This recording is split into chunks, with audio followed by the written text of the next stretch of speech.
musharaxiinta madaxtinimada Soomaaliya ayaa lagu waramayaa inaysan aad u danaynayn la kulanka madaxweyne Farmaajo sida uu daaha ka rogay siyaasi Cabdiraxmaan Cabdishakuur Warsame hogaamiyaha xisbi siyaasadeedka Wadajir oo qoraal ku daabacay bartiisa gaarka ah ee Facebook ayaa ku eedeeyay Farmaajo inuu soo xiray irdaha wadahadaladii doorashooyinka markii uu ku darsi sameeyay.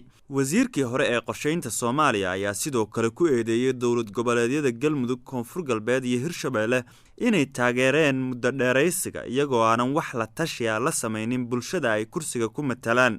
Waxa uu hadalkiisa ku yiri Warsame, Farmaajo isagaa irdaha u soo xiray wadahadaladii doorashooyinka kadibna hogaamiye kooxeed noqday mana jirto cid xiise u qabta la kulankiisa. Waxa uu qoraalkiisa isku sii weydiiyay Warsame, waxa isweydiin mudan dowlad goboleedyada qaarkood bulshadii rayidka iyo waxgaradka ay la tashadeen kadibna golayaashii wasiirada iyo baarlamaanka ayaa go'aan ku diiday muddo kororsiga.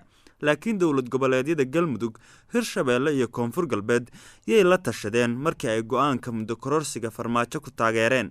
bulsho rayid, waxgarad, golo wasiiro iyo baarlamaan malaha miya ayuu isweydiiyey, mise dadkooda ayay ka arkeen oo go'aanka iyaga jeebka ku sita.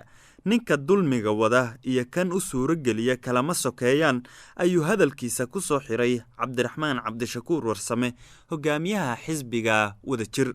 hadalka Warsame ayaa yimid kadib markii natiijo la'aan uu ku soo dhamaaday kulan dhex maray hogaanka Galmudug iyo Hirshabeelle iyo musharaxiinta mucaaradka kaasi oo diiradda lagu saaray dalab ka yimid Farmaajo.